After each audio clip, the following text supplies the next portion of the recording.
Hello everyone, I'm ExtraCheesy87 and this is Let's Play Disco Elysium Part 17. In the previous video we came down to the south, now that that's available to us, in the fishing village. We also acquired a new place to live where we don't maybe have to pay money to play the game anymore, which seems pretty cool. I don't know if there's some sort of... has seen better days. The layer of paint has started to peel off due to the salt and wind from the sea. Even the lock looks slightly rusty. Like, I don't know if there's a downside to using this instead of staying at the Whirling and Rags. To give you some time and privacy to check out your new living arrangement. But just so you know, after we are done with the day, I'll still be staying in the Whirling and Rags for the night. We'll meet in front of the shack in the morning. Okay, but like, we're not done for the day. I just wanted to check it out. Satisfying click. You can enter the shack now. I mean, it can't really be worse than... It's got a heater? Whoa. That's high tech. Floorboards creak under your step? On the table, you see a bowl of water, Ooh. a rough soap, and next to it, a small hand mirror. A straight razor soaks inside the wash basin. Is shaving the right call? The water reflects back a vague image of your face. Nose bulbous and red, hair unkempt, wrinkles lining the eyes and forehead. The stash is gigantic. I'm personally not a mutton chops guy myself. Not really much of a facial hair person because I just don't grow it well.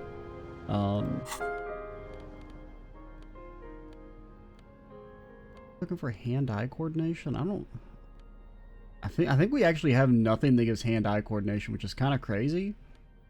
I got all these clothes, but no hand-eye coordination.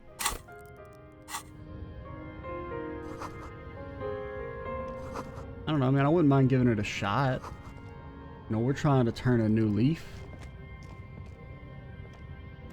An old mirror hangs on the wall. You see the reflection of your face in it, adorned with the expression. It seems pretty hard. Wait, logic. We'll take it, we'll take it. No, let's give it a shot. I'll just roll high. You see a bowl of water. Like an artist with a brush or a master swordsman, you use the small mirror and the straight razor with some soap to remove all that unkempt hair from below the nose line. Did we roll? We rolled a 10, that's pretty good. The sharp blade chafes against your skin, producing a scratching sound. The surface underneath the beard feels Whoa, tender. okay, that's a curse look. I want my beard back. Feel your clean-shaven cheeks. They feel so smooth, surprisingly so. A feeling of freshness overcomes you, as if you just came from a cold bath. Let's not second-guess ourselves in case it causes mental damage. Oh, wait, I wonder if that helps with the expression. An old mirror hangs on the wall. It does, very slightly. Now, an 18 skill check still seems like, you know, really fucking hard. Hello, Kim. We're a new man now. Yes? I shaved. Yes. I don't know what to say. Perhaps, I know, stunning, right? I'm really not sure about this turn of events. I may have preferred the mutton chops. They sort of seem to cover up the... either way, good on you. You were saying? He hates it. It's fine. We're not here to appease you, Kim. We're here to appease ourselves. Besides, it was probably itchy anyway. The scruffy-haired little boy kicks a stone. He can't be more than 5 years old. The other one looks indistinguishable from him. He watches his brother kick the stone with his tongue lolling out of his mouth. You must be the twins. This one doesn't say anything, kicking the concrete with his worn-out sneaker. Lily's our mum. I already said that. The stone kicker laughs suddenly. His head is too large for his shoulders. The other one laughs as well. Maybe there's some kind of reason why they're laughing. An interesting reason, somehow tied to the case. What you laughing about? The boy stops laughing and looks at his toes. Oh, okay. So now he's shy. Now he's not talking, just wobbling around like he's afraid of something. Children are stupid? I mean, like, in a literal sense, kind of. The stone-kicking one becomes frantic all of a sudden, as if that's something to be scared of. The obvious fact that you just stated. He looks just like me. Yeah. The boy doesn't answer. His brother throws another rock. Both of their hair is covered in some kind of dirt. You're bad with kids. It's possibly good with kids. They're too stupid. What are you, Kid Master General? Maybe I am. Now, how about some actual police work? We are not getting anything here. I'm not gonna insult the kids, alright? I don't like kids, but I'm not like, you know, gonna be an asshole about it.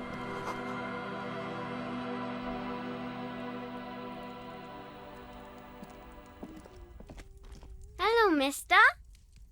A young girl, barely 4 or 5 years old, sits on the sofa. She's looking at you with frank curiosity. She clutches a small stuffed animal. Occasionally, she twirls it around. Are you Lillian's daughter? Yes, I am. Little Lily. You know my mom? Not really, but I'd like to. Give up. Abandon hope. Yeah, we met That's earlier. nice. My mom is great. She's never angry or anything.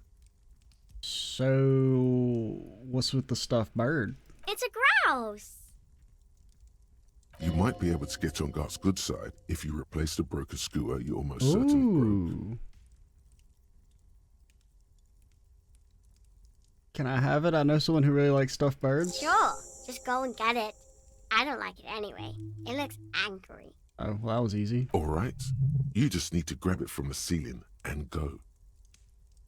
Just grab it, eh? Remember that time we almost died trying to get our tie? No. Hey, I heard there was a girl who has armored gloves. Oh, I had gloves. Had. Very big Dang. ones. Heavy, too. Where did you get these gloves? Found them when Lemmy and I were playing hide and seek. In an empty house. Where no one lives. I think someone hid them there. She doesn't want you to think she stole them. Hey, where are the gloves now? I hid them. The twins were going to take them. They're stupid. Hey, we were gonna say that. She lifts her stuffed toy up and looks into its one remaining eye as though searching for confirmation. We are going to need those gloves. It's for important police business. Oh.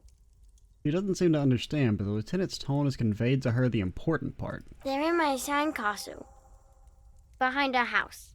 Under the sand. You can break the castle. It's not very good. Okay, I'm gonna do my best to not break it because it's probably amazing. Twins outside your brothers? Yes. They don't want to play with me. They're older and play outside. They look the same. Sometimes I can't tell them apart. They look identical, right? I said the same thing. They look identical. So, what's that you got there? It's Lammy. He's my friend. Sort of. Like, He holds the fuzzy beast up to demonstrate. Lambie is a stuffed lamb that, admittedly, has seen better days. One of the eye buttons is missing, and the fur is tattered in several parts. He looks soft. yes. Very soft. I will press our cheek against Lambie. Isn't he soft? Oh. He's right. Lambie is very soft. She rubs the white fur against your cheek, then returns the lamb into her lap. Cuddly. See, we're not that bad with kids. We're just bad with those kids because they're stupid. Is there a skill check here? No? Oh, we could sell it. Nah, I'm going to give it back because we're all about righting our mistakes. Even if that guy's an asshole. And his bird probably deserved what it had coming to him.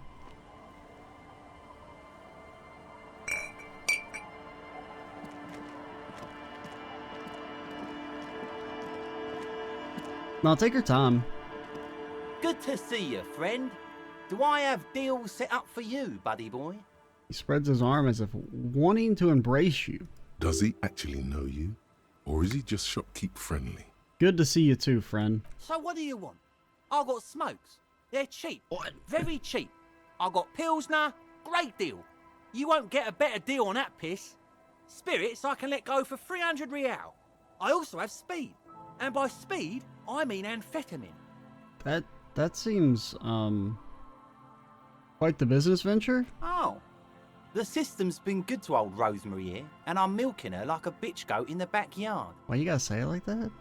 You see, friend, man makes his own luck. And I made mine real good. Got my hands on 3 bottles of liquor exquise. Sold 2 to the fellows around here, and immediately invested the profit. Bought cigarettes, bought beer, even bought a bit of speed. And look at me now.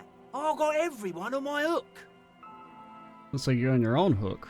Of course, of course, of course. It is what it is, you know. What it's always been. People, buddy boy. It's the people. Okay.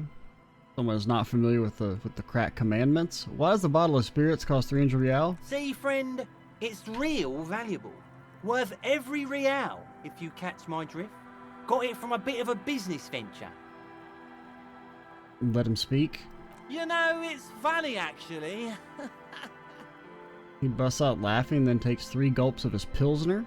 He's finding it difficult to focus his watery gaze. What is? What? What do you mean, what? What do you think was funny earlier? This guy. He shakes his index finger at you? Conversation might bring a discount, no? Okay, where'd you get the bottle of spirits from? Oh, this is medicinal spirits. The good stuff. Got it from the doctor's office. I'm never getting $300. I got one of those scientific ampoules a few months ago. Torpedo, they call it. It's supposed to keep a man from taking a drink. He spits a nasty yellow clot on the ground before you? Why? Why would you do that? Didn't stop me for shit, that's for sure. 5 lemons with half a pack of butter and you're good to go. Okay, it's a good tip. I should remember it. It really isn't. Oh. In a week, the goddamn kidneys started giving me all kinds of help. Finally, the missus took me to a private doctor's office. Not a charity, the real thing.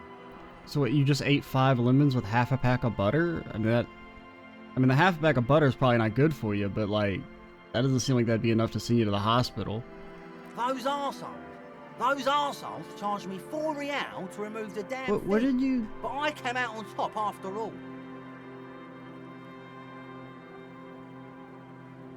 Okay, so you stuck an ampoule in yourself. Okay, so you injected lemons and butter into yourself. Okay, so you're a dumbass. Got it. I think that's what he's saying. Assholes. But the idiots left me alone in there.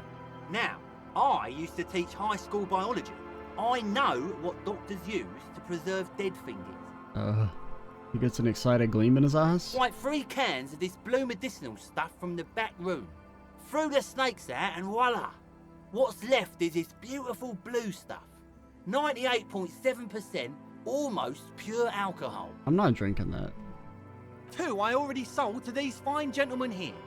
But this last one is yours for 3 real, if you want it. I mean, 3 real. Can I smell it first? Yeah, be careful. It's extremely flammable. 1 spark and the entire city of Revachol is wiped off the map. Feels like someone set a mustard field ablaze right inside your nose, then drenched it in tear gas. Your nose is a singular source of pain, but at the same time you don't remember the last time you felt so alive. In all fairness, that might be attributed to the retrograde amnesia. Yeah, whatever. So, what's the deal, friend? Want the spirits or not? I mean, for $3, yeah, I'll take it. 3 real and it's yours, friend. The deal of a lifetime. That's a much more reasonable price right there. Makes sense now. All right, here. Just make sure to enjoy that one, friend. In the civilized world, it's a custom to tip the shopkeep, friend. I just bought But something. come back anyway.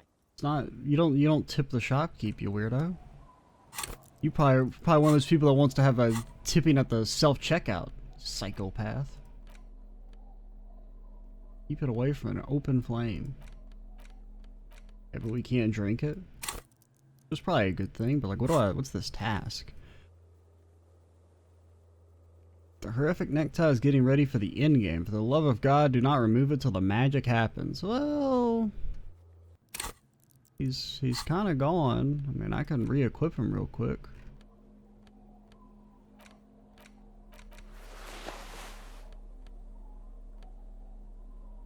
You will betray it if you trade it for some boring scarf. I wonder if... Well, it wasn't a scarf, it was a necktie, so we should be okay. You're fine, friend, right? All jaw. All jaw.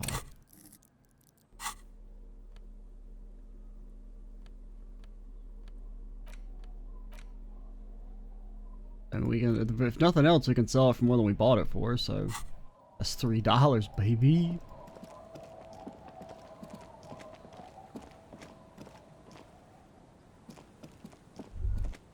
Wait, that little black swallow circles above you. You hear it chirp.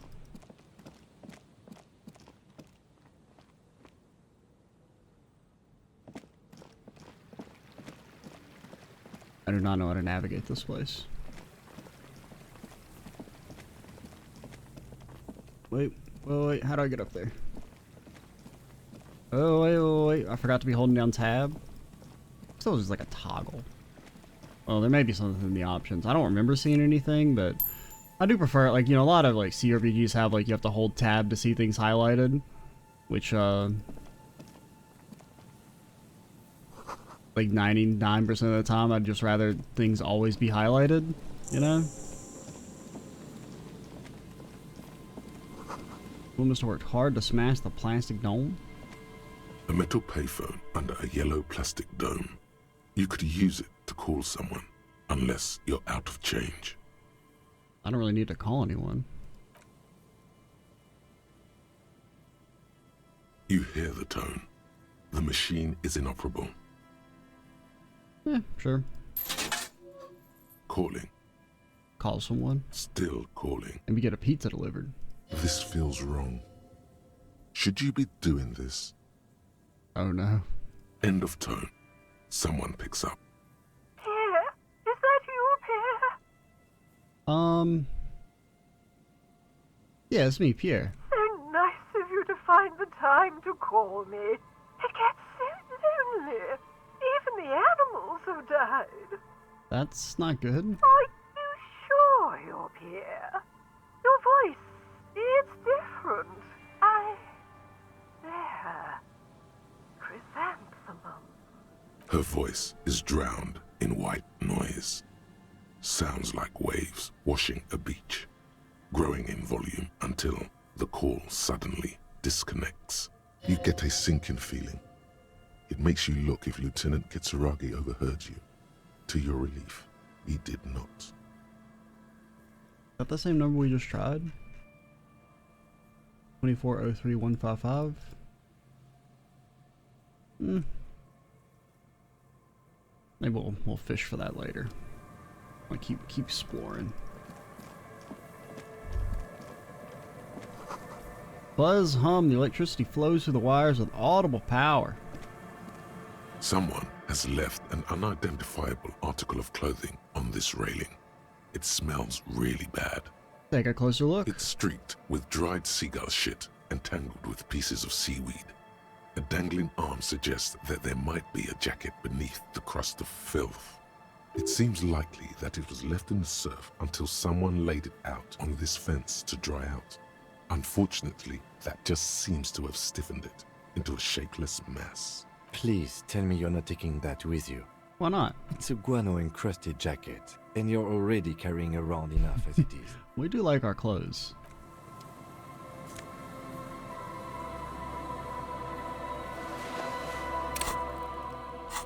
Bro, we made human boot soup while you were asleep. We're not above shit jacket.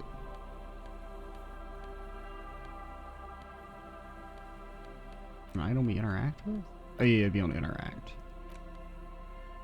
It's streaked with seagull shit and abnormally stiff and God knows what natural processes. You can't even tell what brand it is. As you hold it in your hands, it makes an uncomfortable crunching sound. Man, how'd this jacket get so disgusting? It's a sordid, filthy tale, not for the weak. Are you sure you can stomach it? Think about it. It occurs to you that you're not even holding the jacket itself, but rather the thick crust of jetsam and seagull shit. Okay, that we got gloves. ensconces it. It smells like a dead sea creature, tangled in grey strands of seaweed. It must have spent quite some time in the water before the tide deposited it ashore. But what's the crust made of? Somehow, it was carried or dragged to the boardwalk. If not by human hands, then perhaps the feral dogs that prowl the beaches at night. Okay, that's pretty disgusting. Why? Why did you think about it?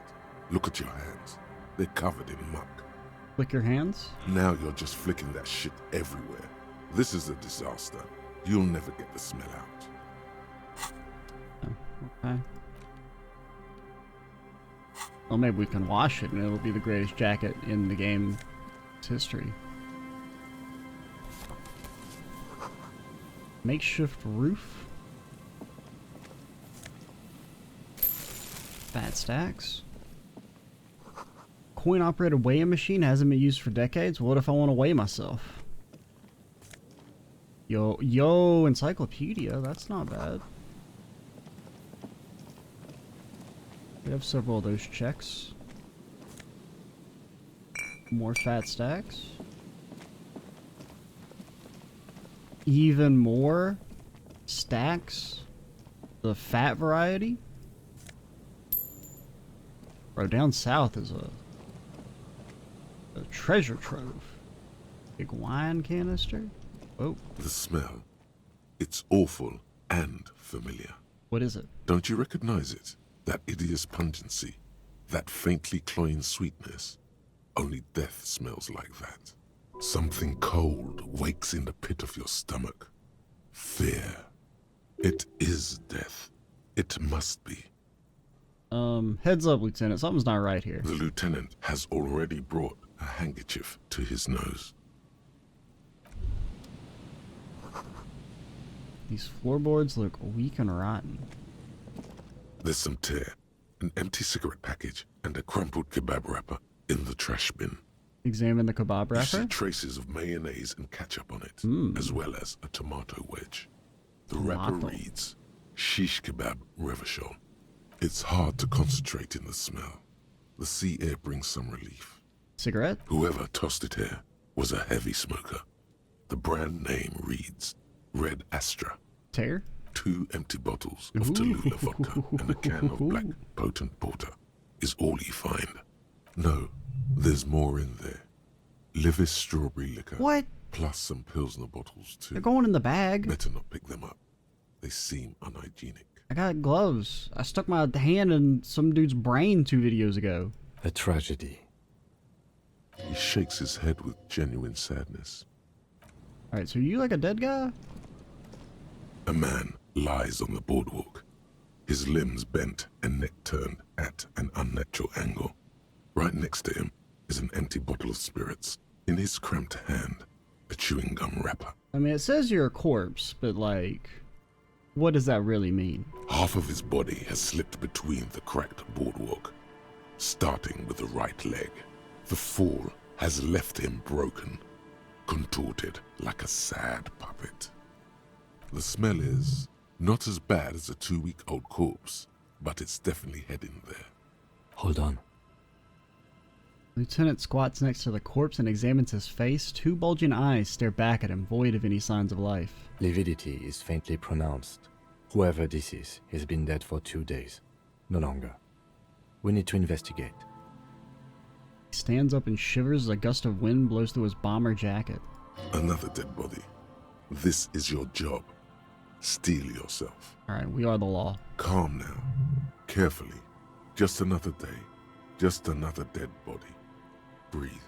Go to the surroundings. There's some dried blood on the metal bench, right where the corpse's head rests. The floorboards are rotten and slippery wet around the hole. An empty bottle lies nearby. A chewing gum wrapper is clutched in his fist. Okay, chewing gum wrapper. Rubowski spearmint chewing gum. Green leaves on the cover. The man's mouth is half agape from the terror of the fall.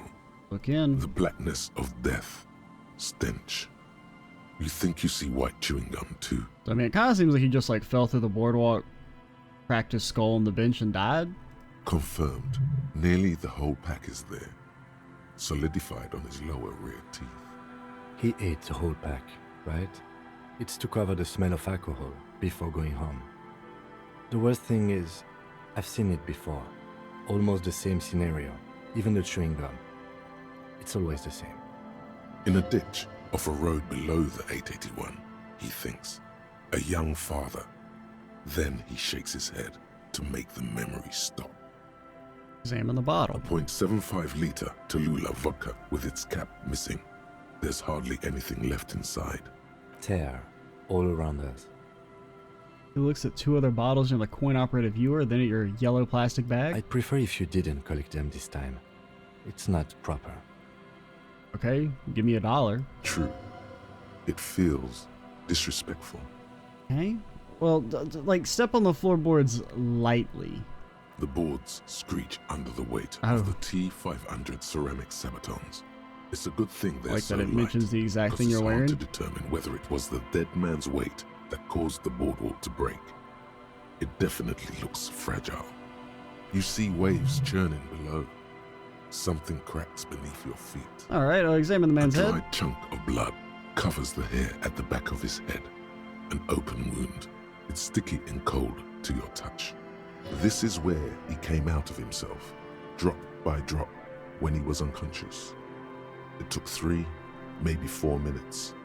I don't see any other major wounds, do you? No, just the one on the back of his head. Seems like the head wound was fatal. It's exactly the shape of the bench. The entire boardwalk creaks in the wind as you take a step back. Study the man. The man has fallen through a crack in the boardwalk and hit his head against the metal bench. Coagulated blood covers his black hair.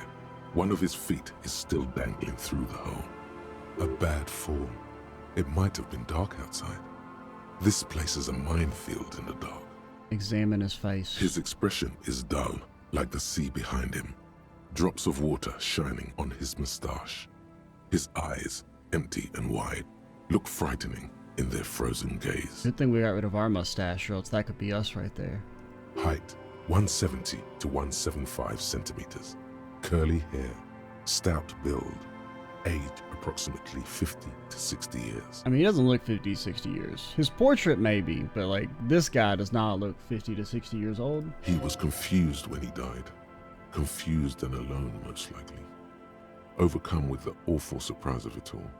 He was just about to head home. The first step back home proved to be his last. That's what the chewing gum seems to point to as well. Study his clothes. He's wearing mud-caked boots, beige trousers, and an old brown leather jacket with a bright blue lining. There are traces of kebab sauce on his chest. Search his You pockets. find some sunflower seeds and a rain-soaked library card folded into 2. His jacket feels sodden and heavy under your hand. But like, what type of stats does it feel like it gives you? Good. We should take a look at that library card after this is done. So, what should we do with them? From where I stand, I can see 2 options. We either take the case and follow the leads to identify the body on our own, or we report back to the station and leave this for our colleagues to handle. Well, we found him. We should finish this. Alright, we should first examine the library card you found. Then we can call the station from my kinema. Let them know we are taking the case. So what do you think happened Death here? by misadventure. He slipped and fell through the boardwalk. A truly unfortunate accident. If it wouldn't have been for that bench, he'd be alive. Think he was drunk? Oh yes. What about alcohol poisoning and liver failure? Some symptoms of acute alcohol poisoning could have definitely played a role here. Severe confusion, respiratory depression, unpredictable behavior.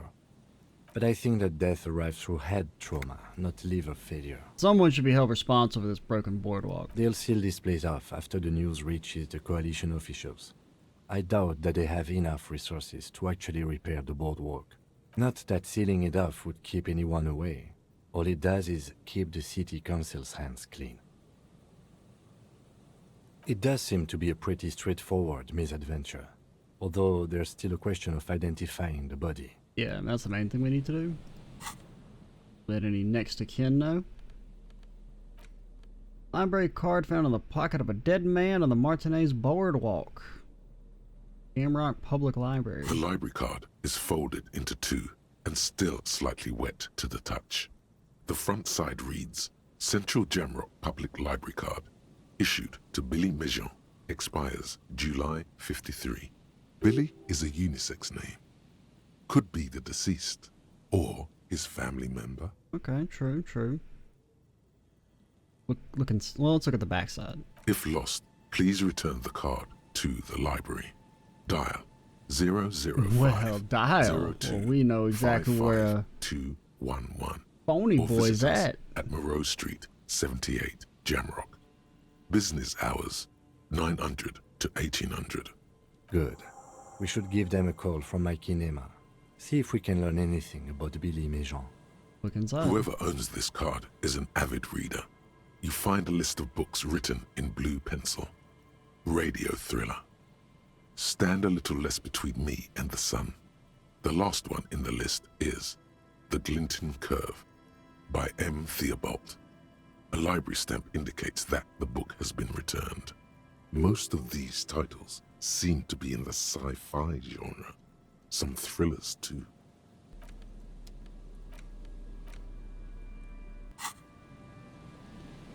Don't mind me, I'm just gonna peek over here. Don't fall through the boards. Coin-operated viewers been out of order for years.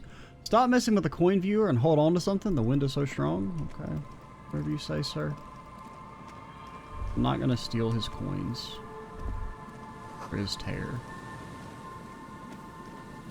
They ask me not to. I do things that I'm told to do.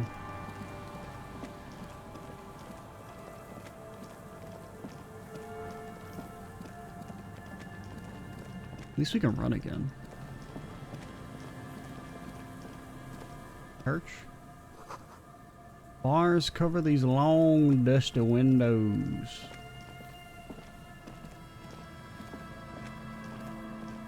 You see a once bright mural towering above you.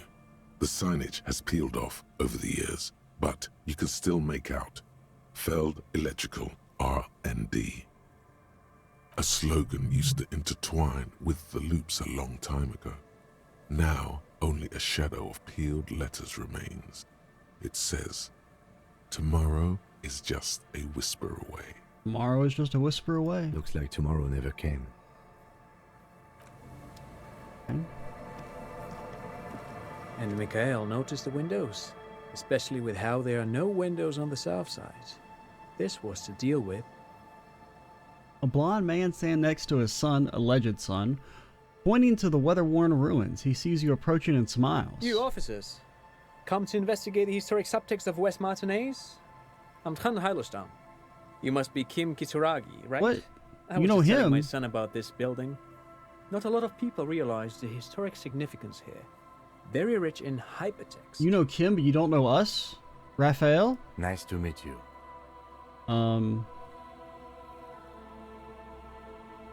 What was that about the windows? Oh yes, so Mikhail. They had to deal with monitor glare, especially in the summer. They still had vector monitors back then. That was 49 years ago. So they didn't have windows on the south wall. Hypertext? Yes, hypertext. Young Carp and the collection of cultural hyperlinks. You two know each other? No, I can't say that we've met before, but I've heard of Kim, of course. What? Mikhail, say hi to the officers. We're the greatest cop in history. You don't know us? He rests his hand on the boy's shoulder. The child stays hidden behind the hem of his father's coat, clutching to the worm-themed coloring book. Mikhail's a little tired today. We spent all night trying to run Orbis on his radio computer. Have you heard of it? It's a programming language used in Grad. Quite tricky, but he wanted to play this Grad-made adventure program. We've been getting really into worms lately. The man speaks in the artificial cadence of a professor, or someone who's been on too many radio shows. What do you mean artificial cadence? But I assume you're not here for giant worms when there are so many real things to see. Just as I was telling Mikhail before, this is where the Coalition landed in 08.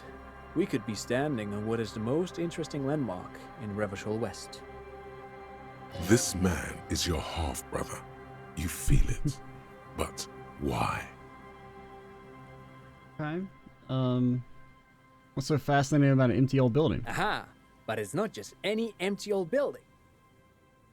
He raises his hand to his eyes, springtime sun warming his handsome face. All four of you turn to admire the mural before you. What not a lot of people know is this used to be the R&D department of Felt Electrical. And It Felt, says it. which now sells ink cartridges mostly, was once a top dog in the turn-of-the-century cybernetics boom. Hold on. What's R&D? It's right there. That's a challenging check? I feel like that should not be a challenging check. R&D should be like, at most, like a medium.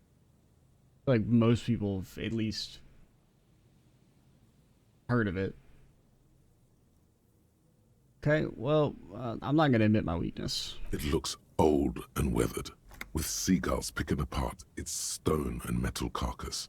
Bushy undergrowth has taken hold of the collapsed rooftop. Some kind of bird has set up a nest on a broken windowsill. Don't think I've ever heard of this Feld Electrical. That's not surprising. Only a vestigial ink cartridge and ferrotape manufacturer remains.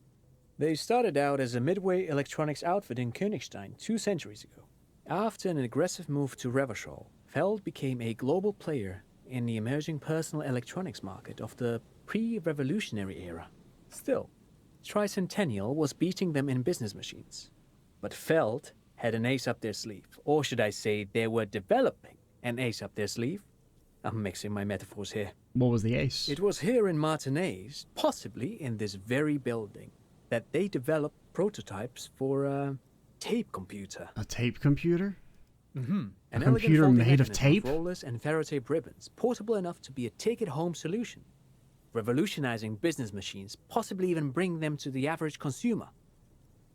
Which is a feat of engineering even today's giants, Rehm, ICN and ZAM, haven't achieved yet. What happened? Indeed. What? The revolution! Boy wipes his nose on his sleeve. Unfortunately, their moonshot project never made it to the market. Feld's move to Revachol backfired. The revolutionary government liquefied their assets and expropriated those very advanced prototypes, possibly from this very building, or one of the adjacent ruins. He pauses, pointing to the other buildings. All of this was built by Feld, even the boardwalk. Wild Pines built Martinez proper as a resort for their middle management. Feld built this side of town for R&D. What did the revolutionaries do with the tape computers? They used them for military communications, but also to write and send out press releases, the most notorious example being Le Décret de Mars. Yeah, what's that? What's the Mars Decree? I mean the radio transmission sent out to news agencies and world governments by the newly created commune of Revachol on the 7th of March in the year 02. It's a beautiful piece of text, actually. A singer-songwriter I know, Charette, called it a love poem to Revachol on her political concept album, Bon Baiser dans ce Lind. You should read it. Every local library in Revachol stocks a copy of the decree. I tried to get Mikhail to memorize it. Tried to. Someone was much too interested in worms to be paying any attention. I mean, he seems like he's like 5 years old. That's maybe a little, you know. I don't think he needs to necessarily be memorizing a political The kid action takes statement. a peek at the green and silver worm on the cover of the book, already forgetting about this part of the discussion. How do those tape computers work? Actually, no one knows. No one even knows what a computer made entirely of tape would look like. But word has it, they were very elegant. If it was Scotch tape, it'd be Exquisite, see-through. alien-looking turn-of-the-century hardware. 10 years ago, I did a little freelancing, I guess you could say. I was a special consultant for an exhibition at the Wompty Dumpty Dum Center in Excuse Vredenburg, me? Rhine. What did you just call me? It raised the same questions, and we had lengthy discussions with Paul Ockerman, who was head curator at the time. This was before the twins Keith and Guy Juice joined the team, trying to... Wait, did he just say Wumpty Dumpty Dum Center? He did it. He said Wumpty Dumpty Dum Center, like it's the most natural thing in the world. What the hell is a Wumpty Dumpty Dum Center? And who the hell are Keith and Guy Juiced? Okay, Wompty Dumpty Dom Center, Paul Ackerman, Keith and Guy Juice. What are you talking about, my guy? The Wumpty Dumpty Dump Center for Contemporary Art. The exhibition itself drew on Lagerman's notion of memory, and so there were some parallels. That's why the head curator, Paul Ockerman, chose to... You're making this up. Kim, is he making this up? In fact, I'm not. The Wumpty Dumpty Dump Center is a place you can visit if you're ever in Vredefort and are ever in the market for an exhibition space / contemporary art research center. The Wumpty Dumpty Dump Center. It's Wednesday evening and something heinously exciting is underway. People have gathered beneath the billowing roof of an oddly shaped trophy building, sipping wine and exchanging opinions. 29-year-old Wondertons, Keith and Guy Juice are the stars of the show, with their bomber jackets and white sneakers, head curators of this art exhibition. It's the Wompty Domdy Dominius event of the year, and all the cool kids of RSBF'd. Where are you? You're not there.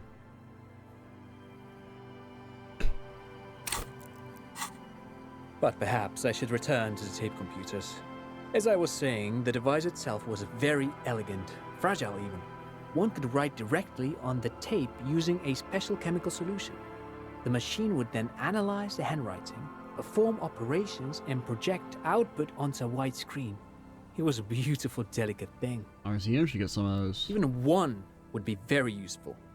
Though I understand the socio-economic causes of the revolution, it pains me to imagine the revolutionaries setting fire to the precious device. But so they did. The Feld playback experiment vanished into the fires of '07. Feld playback experiment? Yes, the official name of the prototype. Some sources report it as the Feld playback experience, but those are incorrect. Yeah, idiots. Who knows? Maybe it was an accident, or maybe they didn't want the technology to end up in the wrong hands. Either way, they're all gone now. All 3 versions of the prototype. Nothing but debris and ashes remain inside that building. I did not expect this guy to have so much dialogue. What happened to the engineers, the company people? Oh, I'm afraid it didn't end well for the boys. But this story is a bit too dark for little Mikhail here. Now, if you were to ask about tape computers... He means that the boys got shot by the communists. The boys were bourgeois. I'm not gonna shatter this kid's childhood innocence. Tape computers, right. Tape computers. Saying that Feld Electrical built this boardwalk? Yes, they even built a pleasure wheel, but that got destroyed in the war. A pleasure wheel?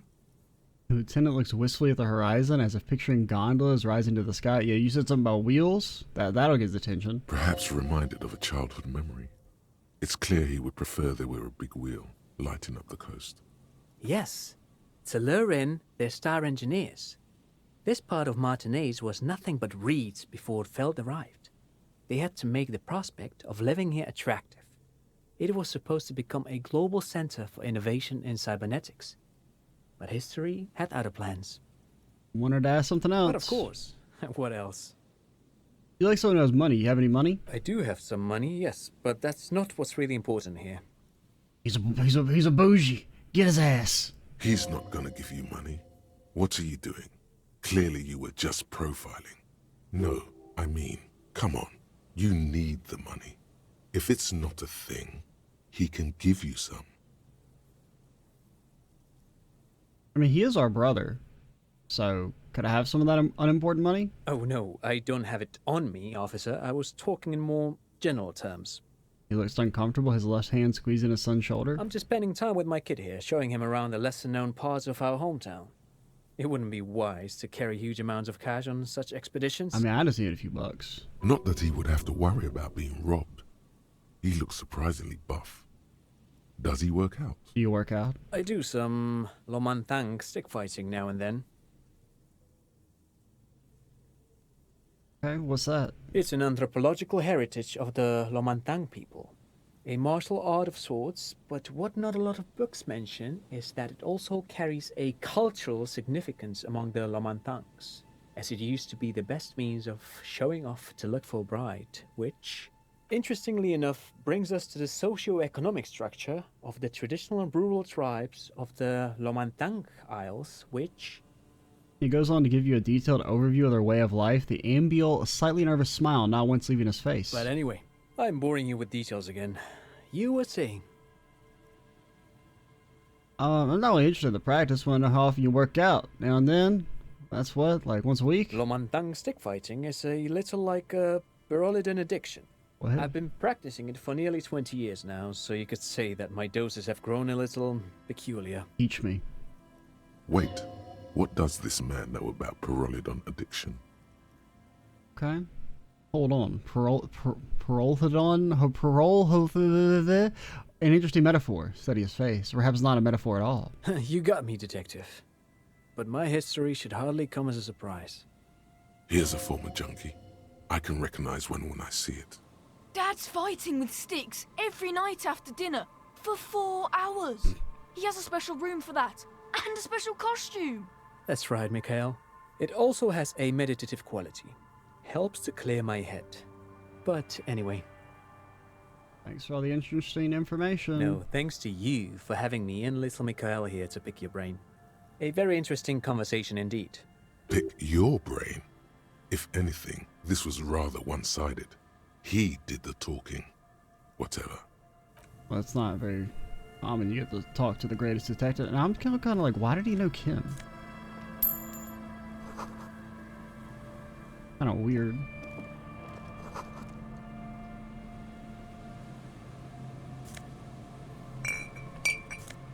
$5. That's where he was hiding the unimportant money. You see, a slogan used to... Nothing new there. We probably will call it here a little soonish. We find like one other little thing to poke around with. Let's go call the library, and then we'll probably call it after that.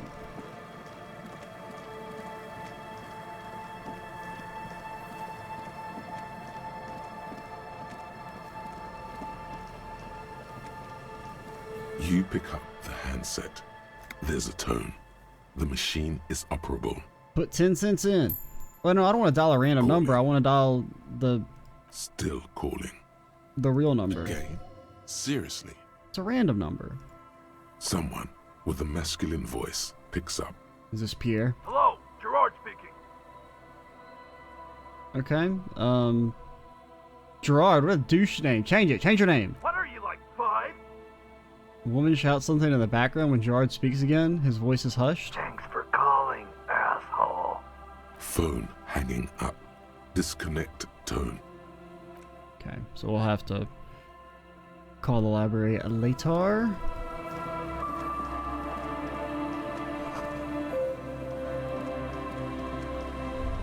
Or is this the church?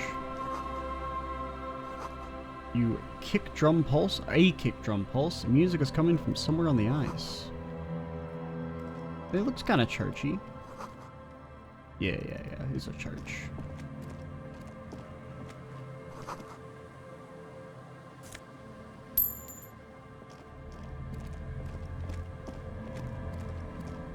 Heavy wooden doors, more than twice your height, stand shut in front of you. The rectangular sea-worn ornamentation appears in stark contrast to the padlock, carelessly drilled into the wood. Inspect the carpentry. The carving on the door is block-like and angular, like the church itself. 2 large beams shoot downwards, sinking into the wood before they reach the threshold. Run your hand over a beam. The surface is smooth from the wind, but moist to the touch. Inspect the staple. The padlock passes through a staple that's been hastily attached to the wood. Closer inspection reveals that one of the screws is not a screw at all, but a nail. The work has been done recently and is unprofessional, to say the least. Could be easy to get through then. Should you want to get through, it might be easier to just pry the whole thing off. This is where Mr. Prybar comes in handy. Maybe we should circle the building first and look for another way. The building has seen enough mistreatment. Alright. There is a touch of guilt in his voice. We start with that kick drum coming from the ice. I heard a sound before. Yes, the pulsing bass.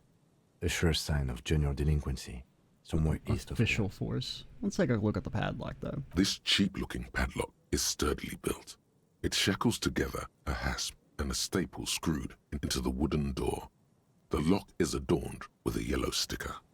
Sticker? You see a yellow circle with 2 X's and a big curve below them that looks like a mouth. You're pretty sure you haven't seen it before, But what the symbol depicts is clear enough. A smiling dead guy. The curve makes it smile, and the X's make it dead. Seen the symbol before? He takes off his glasses and uses a blue handkerchief to thoroughly wipe them clean before inspecting the sticker. Then he looks up, pauses, and replies. No. What's it like to you? Looks like a dead man smiling. Suggests junior delinquency. What's suggested of junior delinquency here? I haven't seen that sticker before, and I'm not a youth. Thus, it must be made by youths. There's nothing like the sound of a sticker unpeeling. Now it's stuck to your thumb. Put the sticker on your ledger, right on the cover. Voila. Looks very modern. Yes. Alright, so we're going to call it here, and next time we'll investigate around the church before we maybe have to apply some official force. We'll see. I'm Extra Cheesy 87. Stay tuned for the next part. And bye, guys.